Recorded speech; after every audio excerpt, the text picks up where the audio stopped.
إن هذا كان لكم جزاء وكان سعيكم مشكورا. الحمد لله العفو الغفور الحليم الشكور يصرف القلوب ويعلم ما تكن الصدور. نحمده حمدا كثيرا ونشكره شكرا مزيدا. أشهد أن لا إله إلا الله وحده لا شريك له أنار بصائر المؤمنين بالإيمان واليقين وصرف عن هداه أهل الاستكبار والتكذيب.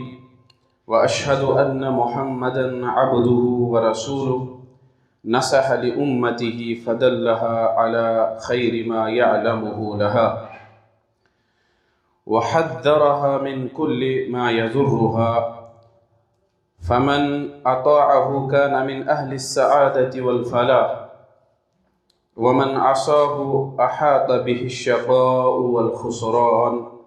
صلى الله وسلم وبارك عليه وعلى آله وأصحابه وأتباعه بإحسان إلى يوم الدين. أما بعد.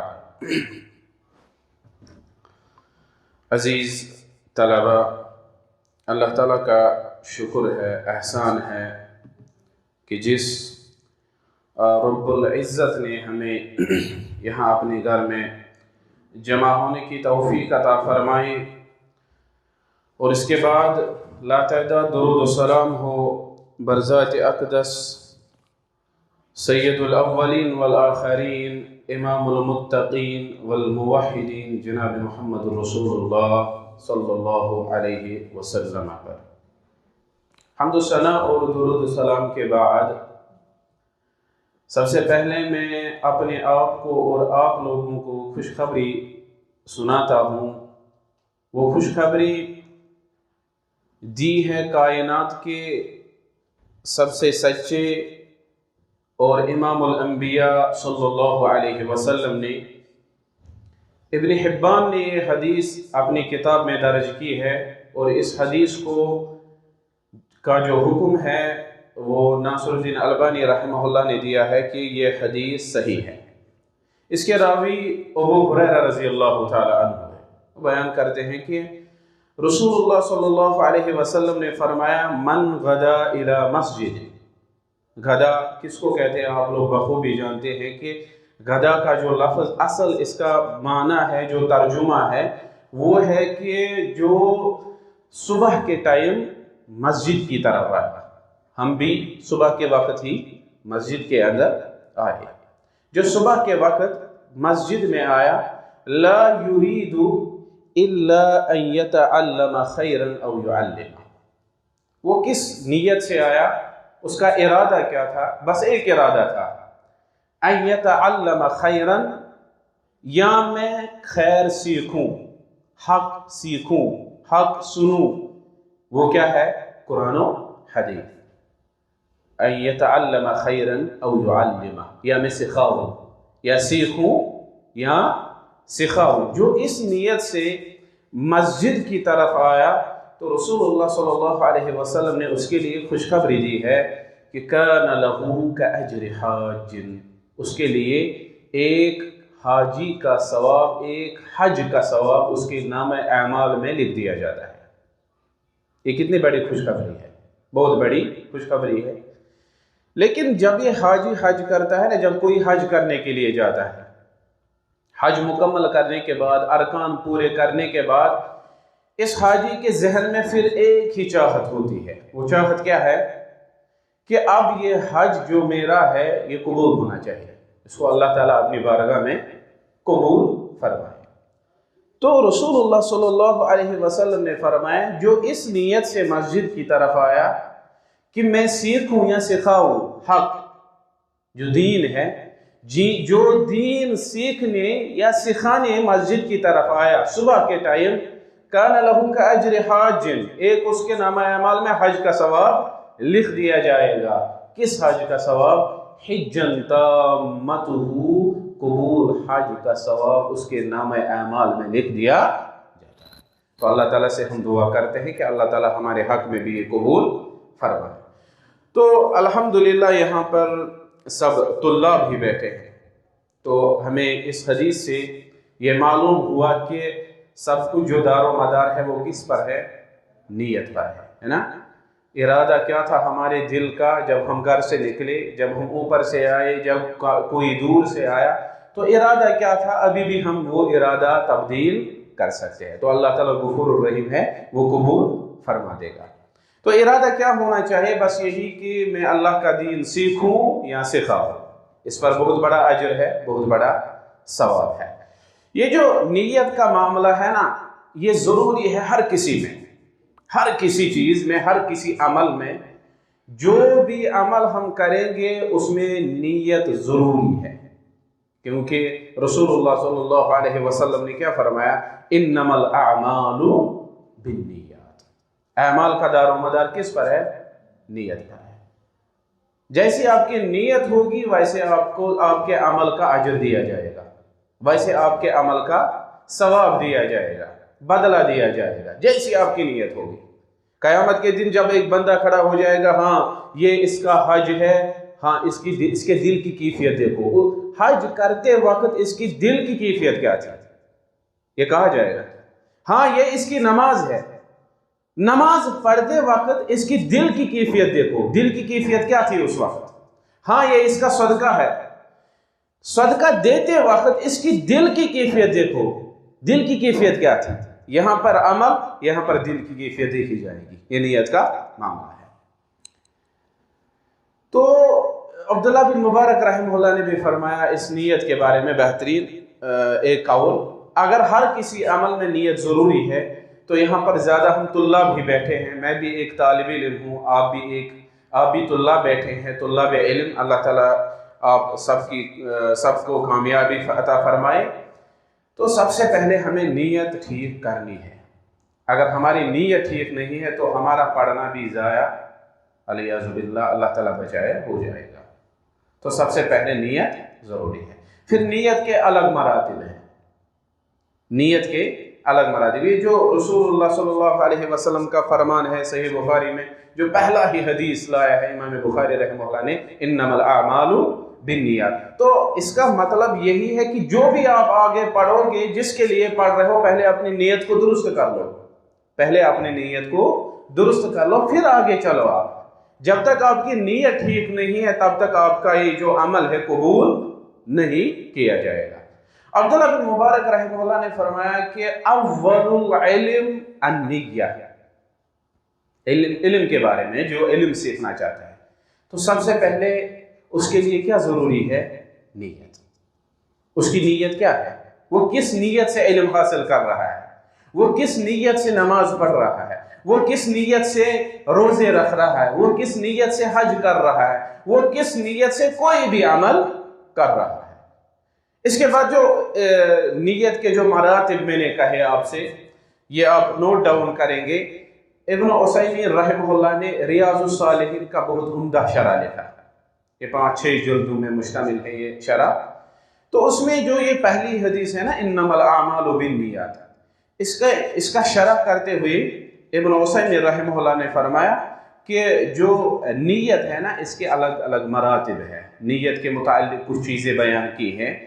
تو جب بھی ہم کوئی کام کریں گے تو سب سے پہلے دیکھیں گے کہ ہم کیا کر رہے ہیں، یہ کون سی عمل ہے، یہ کس لیے کر رہے ہیں، ہم کیوں کر رہے ہیں۔ ہم نماز پڑھ رہے ہیں، یہ تو پتہ ہونا چاہیے نا، نماز کیوں پڑھ رہے ہیں ہم یہاں مسجد میں جمع ہو گئے، کیوں جمع ہو گئے؟ کوئی مقصد تو ہوگا، ایسے ہی مت کوئی آیا اس مسجد میں جمع ہو جاؤں گا بیٹھوں گا، نہیں، کوئی نہ کوئی مقصد ہر کسی کام میں۔ تو مقصد ایک انسان کو اپنی نظر میں رکھنا ہے۔ تو سب سے پہلے کیا سکھایا ہے ابن عثیمین رحمہ اللہ نے؟ نیت العبادہ، 3 چیزیں ہیں۔ پہلا یہ ہے عبادت کی نیت، دوسرا وَنِيَّةٌ أَن تَكُونَ اللَّهُ، یہ دوسرا ہے، یہ میں سمجھاؤں گا آگے۔ تیسرا وَنِيَّةٌ أَنَّهُ قَامَ بِهَا امْتِثَالًا لِأَمْرِ اللَّهِ، جو پہلا مسئلہ ہے نیت العبادہ۔ اولاً اس کے بارے میں کیا کہا ہے؟ جیسے ہم نماز پڑھتے ہیں، الصلاۃ، ہم نماز پڑھتے ہیں، ابھی ہم نماز پڑھیں گے، یہ کون سی نماز ہے؟ ظہر کی نماز۔ تو جب ہم نماز پڑھیں گے پہلے ہمیں فرق کرنا ہے کہ ہم کون سی نماز پڑھ رہے ہیں۔ ہم گھر سے اذان ہوئی، مؤذن نے اذان دی، ہم ایسے ہی نکلے گھر سے، یہ پتہ ہی نہیں ہے ہم کون سی نماز پڑھنے جا رہے ہیں، یہ نماز قبول نہیں ہوتی ہے۔ پھر نیت کا مسئلہ یہ ہے، نیت میں 3 چیزیں ہمیں یاد رکھنی ہیں۔ نیت العبادہ، عبادات میں فرق کرنا۔ ہم کلاس میں بیٹھے ہیں کیا کرنے کے لیے؟ علم حاصل کرنے کے لیے۔ ہم مسجد میں اس وقت بیٹھے ہیں کیوں؟ علم حاصل کرنے، اللہ تعالیٰ کی رضا کے لیے۔ تو سب سے پہلے عبادات میں فرق کرنا ہے۔ ہم ظہر پڑھ رہے ہیں، ہم عصر پڑھ رہے ہیں، ہم مغرب پڑھ رہے ہیں، ہم عشاء پڑھ رہے ہیں، یا ہم فجر پڑھ رہے ہیں۔ پہلا ہم یاد رکھیں گے نیت العبادہ میں کہ ہم کون سی عبادت کر رہے ہیں۔ عبادات میں فرق، ہم حج کر رہے ہیں یا کیا عمرہ کر رہے ہیں، کون سی عبادت، یہ ہوا نیت العبادہ۔ تو دوسری چیز جو ہے وہ یہ ہے نیت ان تکون اللہ، یعنی یہ جو ہم عبادت کر رہے ہیں کس کے لیے کر رہے ہیں؟ یہ اللہ تعالیٰ کی رضا کے لیے کر رہے ہیں۔ تو تیسری چیز جو ہے وَنِيَّةٌ أَنَّهُ قَامَ بِهَا امْتِثَالًا لِأَمْرِ اللَّهِ۔ اب جو نماز ہم پڑھ رہے ہیں، جو کام ہم کر رہے ہیں، یہ اس لیے کر رہے ہیں کیونکہ اس کا حکم ہمیں اللہ تعالیٰ نے دیا ہے۔ سمجھ میں آئی بات؟ جو تیسری بات ہم نیت میں یاد رکھیں گے، جو ہم کام کر رہے ہیں نا، جیسے ہم یہاں کہتے ہیں، جو کشمیری میں خاص کر کہتے ہیں عادت ہونی چاہیے، نماز کے عادی بن، لیکن یہ جو لفظ ہے یہ غلط ہے۔ عبادت کے لیے عادت ضروری، عبادت تب ہی ایک بندہ، ایک انسان کر سکتا ہے جب اس کے دل میں اللہ تعالیٰ کا خوف۔ عبادت تب ہی قبول ہو جائے گی جب ایک بندہ، ایک انسان عبادت اس لیے کرے گا کہ اس کا حکم مجھے اللہ تعالیٰ نے دیا ہے۔ اگر یہ ایسے ہی عادتاً نماز پڑھے گا، اس کے بارے میں علماء نے بیان کیا ہے، یہ عادتاً جو عبادت کر رہا ہے انسان، یہ عادتاً عبادت قبول نہیں ہوتی ہے۔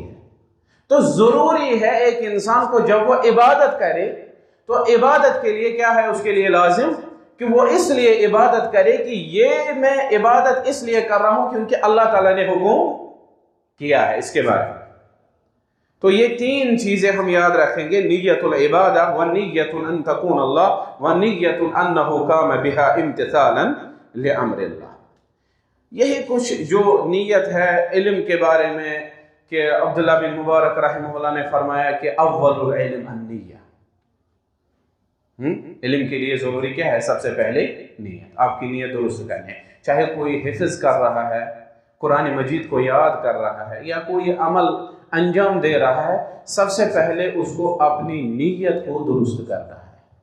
اگر اس کی نیت صحیح ہے، اگر وہ پھر چھوٹا ہی عمل کرے گا تو وہ اس کے لیے کافی ہے۔ جیسا کہ حدیث میں رسول اللہ صلی اللہ علیہ وسلم نے بیان کیا، اخلص دینک یکفیک القلیل من العمل، اپنی نیت کو خالص کر لو، اپنی نیت کو خالص کر لو، تھوڑا سا عمل آپ کی کامیابی کے لیے کافی ہو جائے گا۔ آپ پھر تھوڑا سا عمل کرو، لیکن جب آپ کی نیت درست ہوگی تھوڑا سا عمل آپ کو جنت تک پہنچائے گا۔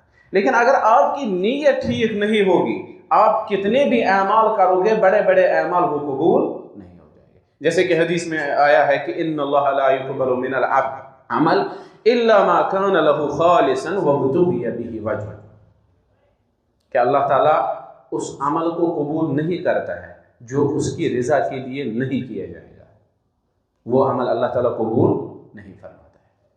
تو سب سے پہلے ہمیں اپنی نیت کو درست کرنا ہے کہ جب بھی ہم عمل کریں گے تو یہی ہونا چاہیے دل میں ارادہ کہ میرا رب راضی ہو جائے، اور کوئی ارادہ نہیں کہ لوگ مجھے تعریف کرنی چاہیے، لوگوں کے اندر میں مشہور ہونا چاہیے، یا لوگوں کے اندر میرا دباؤ پڑنا چاہیے۔ نہیں، جب عمل کرے گا انسان تو سب سے پہلے اس کے دل میں یہی خیال ہونا چاہیے کہ میرا رب راضی ہو جائے گا۔ اسی لیے امام نووی رحمہ اللہ نے بیان کیا، اگر آپ لوگ 90% عمل اللہ تعالیٰ کے لیے کرو گے، کتنا؟ 90% عمل اللہ تعالیٰ کے لیے کرو گے، 1% آپ کو یہ ہوگا کہ چلو شہرت بھی ملنی چاہیے، چلو وہ بھی دیکھنا چاہیے، یہ بھی دیکھنا چاہیے۔ 90% آپ کی نیت صحیح ہے کہ اللہ تعالیٰ کے لیے کر رہا ہو، رضا کے لیے، لیکن اگر 1% ریا ہے نا تو ایسی عمل قیامت کے دن اس کے چہرے پر پھینکی جائے گا، نہیں یہ قبول نہیں ہے۔ جیسے حدیث میں آیا ہے، رسول اللہ صلی اللہ علیہ وسلم نے فرمایا من عمل عملا اشرک فیہ معی غیری ترکتہ وشرکہ، یہ حدیث قدسی ہے۔ اللہ تعالیٰ نے کیا فرمایا؟ جس نے کسی عمل میں کوئی دوسرا شریک کیا، یہ ریا کے بارے میں، سمعہ کے بارے میں، ایک ہوتا ہے ریا، ایک ہوتا ہے سمعہ، یہ دو چیزیں ہیں۔ ریا اس کو کہتے ہیں کہ ہم عمل جب کرتے ہیں، نماز پڑھیں گے، کوئی بھی کام کریں گے تو ہم کہتے ہیں لوگ دیکھنے چاہیے، فلاں شخص کو دکھانے کے لیے ہم کوئی عمل کرتے ہیں، اس کو ریا کہتے ہیں۔ لیکن جو سمعہ ہے، سمعہ پتہ ہے کس کو کہتے ہیں؟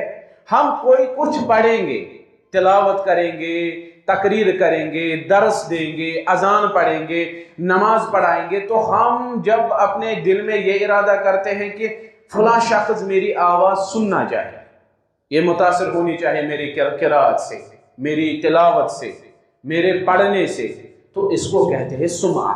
سمعہ کہتے ہیں سنانے کو، اور ریا کہتے ہیں دکھانے کو۔ یہ خطرناک بڑے دو گناہ ہیں، ان کی وجہ سے عمل قبول نہیں ہے۔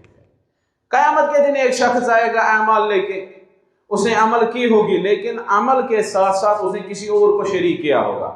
شریک مطلب شرک اصغر، یعنی ریا ہوگا اس کے دل میں۔ اس نے کہا، سوچا ہوگا کہ چلو فلاں شخص دیکھنا چاہے، فلاں شخص میری تعریف کرنا چاہے، تو قیامت کے دن جب یہ اللہ تعالیٰ کے سامنے آئے گا، اللہ تعالیٰ اس سے کہے گا، فرمائے گا اے میرے بندے، آپ نے جو عمل کی ہے ٹھیک ہے، آپ نے میرے لیے بھی عمل کی ہے، لیکن ساتھ ساتھ کسی اور کے لیے بھی کی ہے، کسی اور کو دکھانے کے لیے بھی کی ہے۔ فَلْيَطْلُبْ ثَوَابَهُ مِنْ عِنْدِهِ، جو یہ عمل آپ نے کی ہے جاؤ اسی سے اس کا اجر حاصل کر لو، میں اس کا اجر دینے والا نہیں ہوں، میں اس کا اجر نہیں دوں گا۔ تو سب سے پہلے یاد رکھیں گے ہم نیت کے بارے میں، جب ہم اعمال کریں گے، جس کی نیت ٹھیک نہیں ہوگی اس کی عمل بھی قبول نہیں ہوگی، اس کی عمل اس کے چہرے پر پھینک دی جاتی ہے، اس کی عمل قبول نہیں ہوتی۔ یہ پہلا مسئلہ ہے۔ دوسرا جو مسئلہ ہم یاد رکھیں گے، جس شخص کا مطمع نظر ریاکاری ہو، نیت کے بارے میں ہم یہ یاد رکھیں گے، جس شخص کا مطمع نظر ریاکاری ہو، لوگوں کو دکھانا ہو، وہ شخص نہ کبھی سچا بن سکتا ہے، نہ امانت دار بن سکتا ہے، اور نہ ہی متقی بن سکتا ہے۔ یہ تین چیزیں اس کو زندگی بھر حاصل نہیں ہوگی۔ وہ جھوٹ بولے گا، وہ جھوٹا بن جائے گا، اس کی زبان پر کبھی صداقت نہیں آئے گی، اس کی زبان پر کبھی سچائی نہیں آئے گی، کیونکہ جب اس کے اندر ریا ہے وہ تو اللہ تعالیٰ کے سامنے دھوکہ بازی کر رہا ہے نا۔ لوگوں کے کیا دکھ رہا ہے؟ شاید یہ نماز پڑھتا ہے اللہ تعالیٰ کے لیے، یہ کام کر رہا ہے اللہ تعالیٰ کے لیے، لیکن جو اس کے دل میں ہے وہ کیا ہے؟ وہ دھوکہ ہے، وہ اللہ تعالیٰ کے لیے نہیں کر رہا ہے۔ تو یہ شخص کبھی بھی نئے سچا بن سکتا ہے، نہ اس کے زبان پر سچائی آ سکتی ہے، دوسری چیز نئے امین بن سکتا ہے، امانت دار، یہ خیانت کرے گا، ٹھیک ہے، اور تیسری بات یہ کبھی بھی متقی نہیں بن سکتا ہے، اور اس کی زبان سے جو بھی آپ سنو گے وہ مؤثر نہیں ہوگا۔ اسی لیے بیٹے نے باپ سے کہا تھا ما احل کلام اصحاب رسول اللہ، اے میرے ابا جان، جب ہم ان اصحاب رسول صلی اللہ علیہ وسلم صحابہ کے اقوال سنتے ہیں تو ان کے اندر اتنا اثر کیوں ہے، یہ اتنے مؤثر کیوں ہے؟ باپ نے بیٹے سے کہا آپ کو پتہ ہے کیوں اتنے اثر انداز ہیں ان کے اقوال، ان کے اعمال، ان کی جو سیرت ہے؟ وجہ کیا ہے اس کا؟ باپ نے کہا جب بھی وہ کلام کرتے تھے، جب بھی وہ کوئی کام کرتے تھے، لِأَنَّهُمْ أَرَادُوا وَجْهَ اللَّهِ، وہ اس لیے کلام کرتے تھے، وہ اس لیے کام کرتے تھے کہ ہمارا رب راضی ہو جائے، وہ اللہ تعالیٰ کی رضا کے لیے کام کرتے تھے، وہ لوگوں کی رضا کو نہیں دیکھتے تھے، وہ لوگوں کی رضا کے لیے کام نہیں کرتے تھے، وہ اللہ تعالیٰ کی رضا کے لیے کام کرتے تھے، اس لیے ان کے اقوال، ان کے اعمال میں اثر ہے، مؤثر ہے ان کے اقوال۔ وجہ کیا ہے؟ کہ اللہ تعالیٰ کے لیے کلام کرتے تھے۔ لیکن ہم جب دیکھتے ہیں اس وقت ہم کتنے بھی تقاریر سنیں، کتنے بھی دروس سنیں، تو کوئی اکثر لوگوں کو پر اثر نہیں ہوتا۔ وجہ کیا ہوتا ہے کہ ہمارے اندر وہ اخلاص کی کیفیت نہیں ہے جو مطلوب تھی۔ جو اخلاص کی کیفیت مطلوب تھی وہ ہمارے اندر موجود نہیں ہوتی ہے، اس لیے ان وجوہات پر ہمارے کلام میں بھی اثر نہیں ہوتا ہے۔ تو طالب علم بھی یاد یہی رکھے گا کہ جب اس کے اندر اخلاص ہوگا تو جب وہ لوگوں کے سامنے کچھ پڑھے گا، دروس دے گا یا تقاریر کرے گا، تو اس کے کلام میں اثر تب ہی ممکن ہے جب اس کے دل میں اخلاص ہو۔ تو اور ایک تیسری بات جو ہم نیت کے بارے میں یاد رکھیں گے کہ اگر نیت صحیح ہوگی تو آپ تھوڑا سا عمل کریں گے، وہ لوگوں کی نظروں میں یا ہماری نظروں میں چھوٹی ہی کیوں نہ ہو، لیکن اگر نیت صحیح ہوگی تو اللہ تعالیٰ کے ہاں اس کا اجر بہت بڑا ہوگا۔ اگر اخلاص نہیں ہوگا، نیت صحیح نہیں ہوگی، تو اگر وہ بظاہر کتنی ہی بڑی عمل کیوں نہ ہو، لیکن اگر اخلاص نہیں ہوگا تو اللہ تعالیٰ کے ہاں کوئی اجر نہیں ملے گا۔ جیسے کہ فضیل بن عیاض رحمہ اللہ نے بیان کیا، وہ کہا کرتے تھے رب عمل کبیر تقللہ النیہ، بہت سارے اعمال ایسے ہیں جو بظاہر ہماری نظروں میں بہت بڑے اعمال ہیں، ہے نا، حج، عمرہ، جہاد، زکوٰۃ، جو بڑے بڑے اعمال ہیں، صدقہ، خیرات۔ فضیل بن عیاض رحمہ اللہ فرماتے ہیں رب عمل کبیر تقللہ النیہ، بہت سارے اعمال ایسے ہیں جو بظاہر لوگوں کی نظروں میں بہت بڑے ہوتے ہیں، لیکن اللہ تعالیٰ کے ہاں ان کی کوئی وقعت نہیں ہوتی ہے، اللہ تعالیٰ کے ہاں ان کی کوئی حیثیت نہیں ہوتی ہے۔ وجہ کیا ہے؟ وجہ ہے نیت میں خلوص نہیں ہوتا ہے۔ نیت جو ہوتی ہے اس وقت، وہ عمل کرتے وقت اس میں بگاڑ ہوتا ہے، اس میں فساد ہوتا ہے، نیت صحیح نہیں ہوتی۔ وَرُبَّ عَمَلٍ قَلِيلٍ تُكَبِّرْهُ النِّيَّةِ، بہت سارے اعمال ایسے ہوتے ہیں لیکن لوگوں کے نظروں میں، ہمارے نظروں میں وہ اعمال بہت چھوٹے ہوتے ہیں، بہت چھوٹے ہوتے ہیں، لیکن اس کے اندر جو اخلاص ہوتا ہے نا، اخلاص کے برکت سے اس کا اجر اتنا ملتا ہے کہ ہمارا جو دماغ ہے، ہماری جو سوچ ہے، وہ وہاں تک سفر طے نہیں کر سکتی ہے جتنا اجر اللہ تعالیٰ اس کا دیتا ہے، کیونکہ اخلاص کی برکت سے اللہ تعالیٰ انسان کو بہت بڑے اجر سے نوازتا ہے۔ اس لیے رسول اللہ صلی اللہ علیہ وسلم تعلیم دیا کرتے تھے اپنے صحابہ کو، ابھی ٹائم ہے، تعلیم دیا کرتے تھے۔ یہ حدیث صحیح مسلم کتاب الزکاة میں ہے، راوی ہے ابو ہریرہ رضی اللہ تعالی عنہ۔ وہ فرماتے ہیں کہ ایک دن رسول اللہ صلی اللہ علیہ وسلم نے فرمایا ایک آدمی کے متعلق، قال رجل، ایک آدمی کے متعلق، لأتصدقن اللیلۃ بصدقۃ فخرج بصدقتہ۔ ایک دن ایک آدمی نے ارادہ کیا کہ میں آج صدقہ کروں گا، کیا صدقہ کروں گا، تو اس کی نیت کی کیفیت دیکھو، اس کی اخلاص کی کیفیت دیکھو کہ اس نے یہ سوچا کہ میں دن میں صدقہ نہیں کروں گا، کیوں؟ کیونکہ لوگ دیکھیں گے۔ وہ رات کو صدقہ لے کر نکل پڑا اپنے گھر سے، اس نے سوچا میں کسی غریب مسکین فقیر کو دوں گا تو اللہ تعالیٰ میرے گناہوں کو معاف فرما دے گا، یہ اخلاص کی کیفیت ہوتی ہے۔ لیکن جب اس نے صدقہ کیا فوزعها فی ید زانیہ، صدقہ کس کو دینا تھا؟ ہاں شاباش، صدقہ کے حقدار کون ہوتے ہیں؟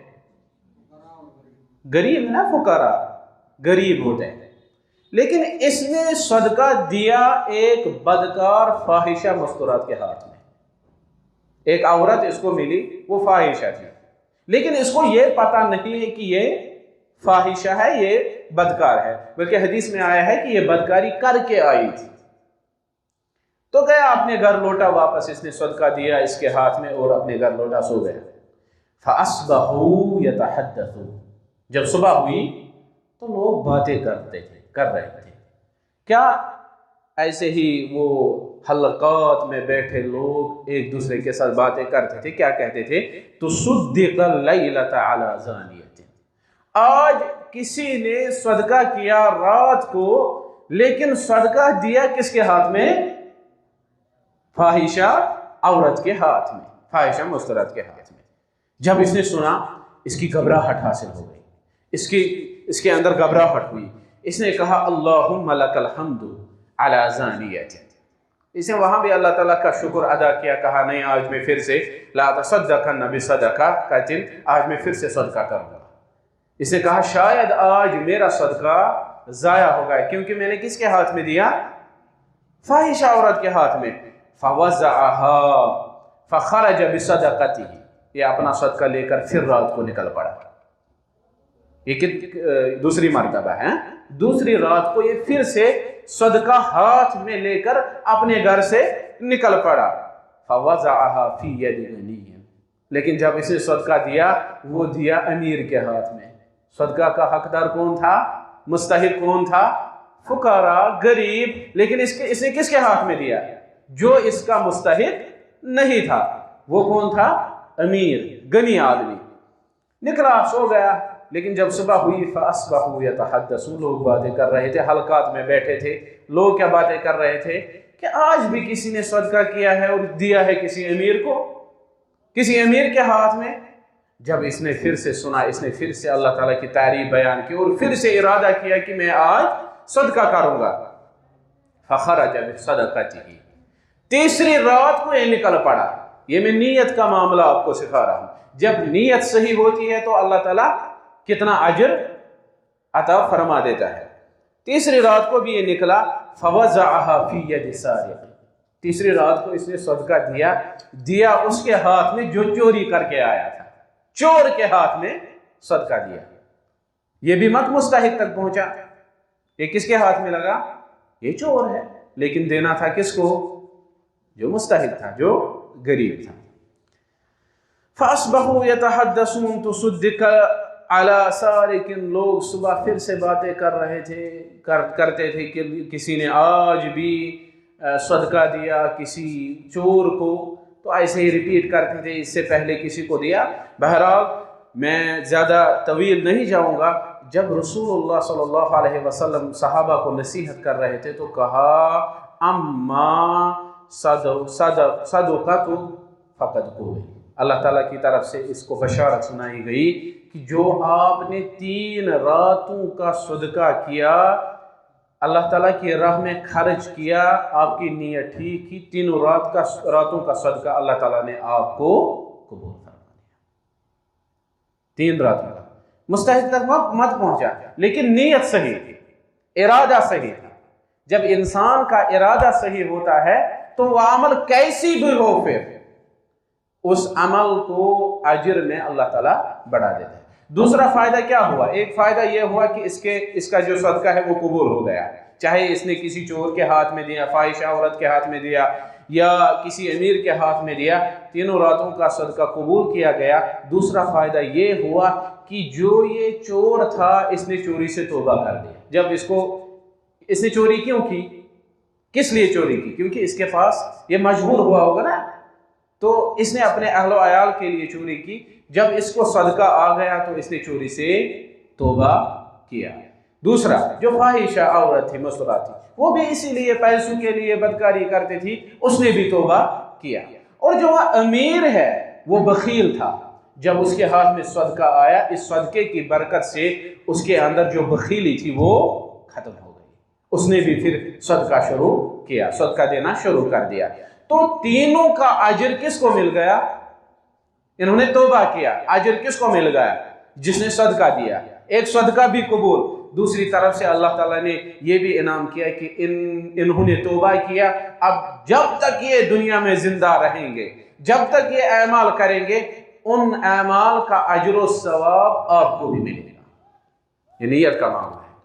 تو رسول اللہ صلی اللہ علیہ وسلم اپنے صحابہ کو یہی نصیحت کرتے تھے کہ جب آپ کی نیت درست ہوگی تو اللہ تعالیٰ آپ کے اعمال کو بھی اجر میں بڑھا دے گا، چاہے وہ کیسی بھی عمل کیوں نہ ہو۔ اور ایک بات ہم یاد رکھیں گے نیت کے بارے میں کہ جو رسول اللہ صلی اللہ علیہ وسلم نے بیان کیا ہے کہ ان فی الجسد لمضغہ الا ان فی الجسد لمضغہ، خبردار میرے امتیوں، آپ کے جسم میں ایک گوشت کا ٹکڑا ہے، ایک گوشت کا ٹکڑا ہے، اذا صلحت صلح الجسد کلہ، اگر وہ گوشت کا ٹکڑا صحیح رہا تو آپ کا پورا جسم صحیح رہے گا، اگر اس میں فساد، وَإِذَا فَسَدَتْ فَسَدَ الْجَسَدُ كُلُّهُ، اگر اس میں فساد پیدا ہوگا تو پورے جسم میں فساد پیدا ہو جائے گا۔ یہ کیا مطلب ہے؟ نیت کس کو کہتے ہیں؟ پہلی بات یہ ہے، نیت کہاں کرنی ہوتی ہے؟ زبان سے نہیں، نیت ارادۃ القلب، دل کا ارادہ جو ہے اسی کو نیت۔ تو نیت کا جو مرکز ہے وہ کہاں ہے؟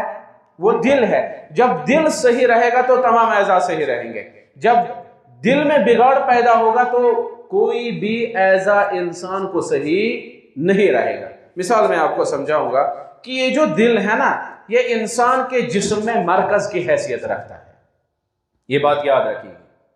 دل کیا حیثیت رکھتا ہے انسان کے جسم میں؟ مرکز کی حیثیت۔ مرکز سے جو حکم نکلے گا اور تمام اعضاء وہی کریں گے۔ مثال، ہم اپنا ہاتھ کسی برائی کی طرف بڑھائیں گے، اگر ہمارا مرکز صحیح ہوگا نا تو یہ مرکز ہمیں روکے گا، یہ ہمیں ٹوکے گا، یہ ہمیں ملامت کرے گا، نہیں بھائی واپس آ جاؤ۔ کیوں؟ جب ہم ہاتھ کسی برائی کی طرف بڑھائیں گے تو یہ ہاتھ خبر دیتا ہے کس کو؟ دل کو۔ اس کا کنیکشن کس کے ساتھ ہے؟ دل کو۔ تو جب دل کے اندر صلاحیت ہو، دل کے اندر تقوی ہو، دل کے اندر پرہیزگاری ہو، دل کے اندر خلوص ہو، اخلاص ہو، تو یہ دل اس ہاتھ کو حرام کی طرف بڑھنے سے بچائے گا۔ اگر یہ دل صحیح سالم نہیں ہوگا تو پھر یہ زیادہ ہی اس کو وہاں کی طرف دھکیل دیتا ہے۔ دوسری بات، جب ہم آنکھ سے کوئی حرام چیز دیکھیں گے، آنکھوں کا کنیکشن کہاں ہے؟ دل کے ساتھ۔ جب یہ مرکز صحیح ہوگا تو یہ مرکز آنکھ کو برائی سے بچائے گا، ٹھیک ہے؟ جب ہم کوئی برا چیز دیکھنے کی کوشش کریں گے، اپنی نظروں کو آوارہ چھوڑ دیں گے، تو اگر دل میں تقوی ہوگا، پرہیزگاری ہوگی، نیت صحیح ہوگی، خلوص ہوگا، تقوی ہوگا، تو یہ دل ہمیں حرام چیز کی طرف دیکھنے سے بچائے گا۔ یہی ہے اذا صلحت صلح الجسد کلہ واذا فسدت فسد الجسد کلہ۔ تو یہ بات ہمیں یاد رکھنی ہے کہ نیت کے بارے میں دل کو بھی صاف رکھنا ہے۔ حذیفہ بن یمان رضی اللہ عنہ کا ایک قول بہت مشہور ہے، وہ موسیٰ رحمہ اللہ، یہ تابعین میں سے ہے، ان کو نصیحت کرتے تھے کہ ثلاث خصال ان کن فیک، تین چیزیں، تین خصلتیں اگر آپ کے اندر موجود ہیں، آپ کے اندر پیدا ہو جائے تو یاد رکھیے گا جو بھی چیز اللہ تعالیٰ آسمان سے نازل فرمائے گا اس میں آپ کا حق ضرور ہوگا۔ جو بھی خیر اللہ تعالیٰ آسمان سے نازل فرمائے گا اس کے اندر آپ کا حق ضرور ہوگا۔ کتنی خصلتیں؟ تین خصلتیں۔ پہلی کیا ہے؟ یکون عملک للہ، جب بھی آپ عمل کریں گے وہ کس لیے کریں گے؟ اللہ تعالیٰ کی رضا کے لیے۔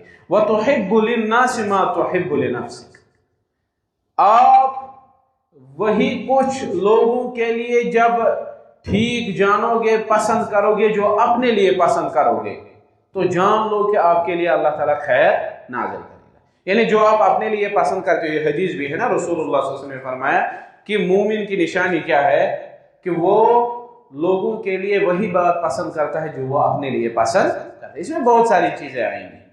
مثال، ہم سوچتے ہیں کہ ہم حسد کو، ہم چاہتے ہیں کہ کوئی ہمارے ساتھ حسد کرے، نہیں تو ہم بھی کسی کے ساتھ حسد نہیں کرنے چاہیے۔ ہم چاہتے ہیں کہ ہماری کوئی غیبت کرے، نہیں چاہتے ہیں نا؟ ہمیں یہ برداشت ہوگا؟ نہیں تو ہم بھی کسی کے غیبت نہیں کرنے چاہیے۔ ہم چاہتے ہیں ہم کسی کے عزت کے ساتھ کھیلیں، نہیں تو جب ہم چاہتے ہیں ہمارے عزت کے ساتھ کوئی نہ کھیلے تو ہم یہی بات دوسرے کے لیے بھی پسند کریں۔ یعنی اگر ہم یہ چاہتے ہیں کہ کوئی ہمارے عزت کے ساتھ نہ کھیلے تو ہم بھی کسی کے عزت کے ساتھ نہیں کھیلنے چاہیے. ہمیں بھی دوسروں کے عزت کا خیال ہونا چاہیے. تو اور ایک بات ہم یہاں پر یہ بہت لمبا جو ٹاپک ہے نیت کے بارے میں، جو اول العلم النیہ کے بارے میں تھا، تو ہم یہاں سیکھیں گے. ابھی کتنا ٹائم ہے؟ اذان کا ٹائم. بس یہ ہم کچھ چیزیں سیکھیں گے کہ اخلاص تو ہمیں معلوم ہے، اخلاص کی اہمیت، نیت کتنی ضروری ہے. اب ہم کیسے پہچانیں گے کہ ہمارے اندر اخلاص ہے؟ یہ بہت ضروری اہم چیز ہے نا. ہمیں کب پتہ چلے گا کہ ہم مخلص ہیں، ہمارے اندر اخلاص ہے؟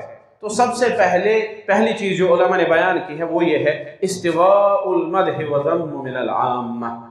تعریف اور مذمت جب برابر ہو جائیں گے ہمارے اندر تو ہم مخلص ہیں. مثال، کوئی ہمیں تعریف کرے گا ہم خوش ہو جائیں گے. یہ تو فطرت ہے انسان کی، اگر کوئی تعریف کرے گا تو ہم خوش ہو جاتے ہیں. لیکن جب کوئی اصلاح کرے گا، کوئی ہماری غلطی کی نشاندہی کرے گا، ہمیں اس پر غصہ آ جائے گا. یہ اخلاص نہیں ہے، یہ اخلاص نہیں ہے.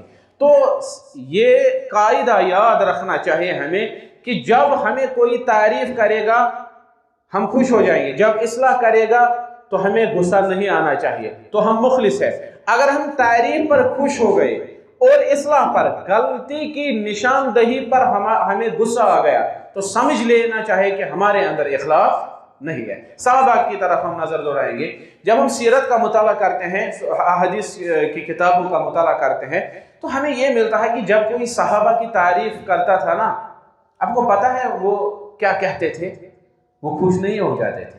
صحابہ کی تعریف جب کی جاتی تھی وہ خوش نہیں ہو جاتے تھے، لیکن 3 دعا وہ کرتے تھے اس ٹائم. پہلی، اللہم لا تؤاخذنی بما یقول، اے میرے اللہ، جو یہ بندہ میری تعریف کر رہا ہے میں نے اس کو اپنی تعریف کرنے پر مجبور نہیں کیا، اس لیے مجھے اس پر مؤاخذہ نہیں کرنا، نہیں پکڑنا، میں نے اس کو مجبور نہیں کیا. یہ تعریف اس لیے کر رہا ہے کیونکہ اس کو میرے عیبوں کا پتہ علم نہیں ہے، میرے گناہوں کا علم نہیں ہے، اس لیے مجھے اس پر مؤاخذہ نہیں کرنا. وَاجْعَلْنِي خَيْرًا مِمَّا يَظُنُّ، اے میرے اللہ، جو یہ بندہ مجھے کہہ رہا ہے، میرے متعلق کہہ رہا ہے، میری تعریف کر رہا ہے، مجھے اس کے ظن سے زیادہ بہتر بنا. یعنی جو یہ بندہ میرے متعلق سوچ رہا ہے مجھے اس سے زیادہ بہتر بنا. تیسری چیز کیا کرتے تھے؟ وَاغْفِرْ لِي لِمَا لَا يَعْلَمُونَ، اے میرے اللہ، جو یہ بندہ مجھے تعریف کر رہا ہے اس کو تو میرے گناہوں کا علم نہیں ہے. اب جن گناہوں کا اس کو علم نہیں ہے، میری ان گناہوں کی مغفرت فرما. یہ صحابہ کا طریقہ تھا. ہم کیا کرتے ہیں؟ ہم کام ہی اسی لیے کرتے ہیں کہ کوئی ہمیں تعریف کرتے ہیں نا. ہم اسی لیے کوئی عمل کرتے ہیں کہ لوگ ہمیں تعریف کرنے چاہیے، لیکن ایسا نہیں ہونا چاہیے. یہ ایک سائیڈ ہوگا. دوسرا سائیڈ، اب کوئی اصلاح کرے گا. حتیٰ کہ صحابہ جو تھے، ابو بکر صدیق رضی اللہ تعالیٰ عنہ کو ہم لیں گے، وہ انبیاء کے بعد سب سے افضل تھے. یہ عقیدہ ہونا چاہیے. انبیاء کے بعد سب سے افضل کون تھے؟ ابو بکر صدیق رضی اللہ تعالیٰ. اور عشر مبشرہ میں بھی تھی، صاحب الغار، قرآن میں اس کی تعریف ہے. لیکن ایک شخص آتا ہے، وہ کہتا ہے اے ابو بکر، آپ بہت بڑے عجیب ہو، بہت بڑے عجیب ہو. اگر مجھے ابھی کوئی شخص کھڑا ہو جائے گا، وہ کہے گا آپ بہت بڑے عجیب ہو، مجھے برداشت ہو جائے گا؟ ہم میں سے کسی کو برداشت ہو جائے گا؟ نہیں. لیکن ابو بکر صدیق رضی اللہ تعالیٰ عنہ نے فرمایا کہ جتنا عجیب تو نے مجھے جانا ہے میں اس سے زیادہ عجیب. اب لے کے عبد الرحمن ابن عوف رضی اللہ تعالیٰ عنہ، وہ بھی عشر مبشرہ میں ہے، مبشر بالجنہ ہے نا، اس کو بھی جنت کی بشارت دی گئی نا دنیا میں. عبد الرحمن بن عوف رضی اللہ تعالیٰ عنہ کے پاس ایک شخص آتا ہے، وہ کہتا ہے بیس الرجل انت. بیسا پتہ ہے کیا معنی ہے اس کا؟ بیسا کا ایک معنی ہے خبیث، استغفر اللہ. تو اس شخص نے کیا کہا؟ بیس الرجل انت، بہت برے انسان ہیں آپ. کس کو کہا؟ عبد الرحمن ابن عوف رضی اللہ تعالیٰ عنہ. تو عبد الرحمن ابن عوف رضی اللہ تعالیٰ عنہ کیا کریں گے؟ ہماری طرح لڑائی نہیں، گالیاں نہیں، بد کلامی نہیں، فضاحک ہنسنا شروع کر دیا۔ کس نے؟ عبد الرحمن ابن عوف رضی اللہ عنہ۔ اور کیا کہا؟ ما عرفنی الا انت، اے مجھے برے کہنے والے، آپ کے بغیر کسی نے مجھے نہیں پہچانا، آپ وہ شخص ہیں جس نے مجھے پہچانا۔ تو سب سے پہلے ہم یاد رکھیں گے کہ اگر ہم یہ جاننا چاہتے ہیں کہ ہم مخلص ہیں، کیا ہم مخلص ہیں، کیا ہمارے اندر اخلاص ہے، تو یہ قاعدہ یاد رکھنا ہے، استواء المدح وذم من العامہ، کہ جب ہماری تعریف کی جائے ہم خوش ہو جائیں گے، اور جب ہماری اصلاح کی جائے ہم ناراض ہو جائیں گے، غصہ ہو جائیں گے، تو یہ اخلاص نہیں ہے، بلکہ دونوں برابر ہونی چاہیے۔ تعریف پر کبھی خوش بھی نہیں ہونا چاہیے، اگر خوشی ہو جائے گی تو اخلاص میں رکاوٹ نہیں ہے، لیکن جب اصلاح کی جائے گی، کسی غلطی کی تصحیح کی جائے گی، نشاندہی کی جائے گی، اس پر غصہ نہیں آنا چاہیے، بلکہ وہ غلطی ایکسپٹ کرنی چاہیے۔ یہ ہو گیا ایک معاملہ۔ دوسرا جو اصول ہے، دوسرا جو قاعدہ ہے، نشانی ہے، وہ یہ ہے کہ نسیان رؤیت الاعمال فی الاعمال، جو نیکی آپ نے اللہ کے لیے کی وہ اللہ نے لکھ لی ہے نا۔ ہم نماز پڑھیں گے، ہم یہاں پر بیٹھے ہیں 2 گھنٹے 1 گھنٹہ، یہ نیکی اللہ تعالیٰ نے لکھ لی، اب اس کا پرچار نہیں کرنا ہے، اب اس کا پھیلاؤ نہیں کرنا، لوگوں کو نہیں کہنا میں نے وہ عمل کیا ہے، میں نے یہ عمل کی ہے، یہ لکھ لیا اللہ تعالیٰ نے، اس کا اجر بھی لکھ دیا گیا۔ اب اس کے لیے آپ کو وہ جو لوگوں کے اندر ارسال نہیں کرنا ہے۔ اس لیے فضیل ابن عیاض رحمہ اللہ فرماتے ہیں کہ المخلص یکتم حسناتی کما یکتم سیئاتی، مخلص کی یہ نشانی ہے، مخلص وہ ہے کہ وہ اسی طرح اپنے حسنات، اپنے نیکیوں کو بلا دیتا ہے جیسے وہ اپنے گناہوں کو بلا دیتا ہے۔ کوئی ہے ہم میں سے جو ہم نے کبھی گناہ کیا ہے، ہم گناہ کو یاد رکھتے ہیں؟ ہم نے اس سائڈ گناہ کیا، جب یہاں چلے تو گناہ بھول جاتا ہے، تو نیکی کو ہم کیوں یاد رکھیں گے؟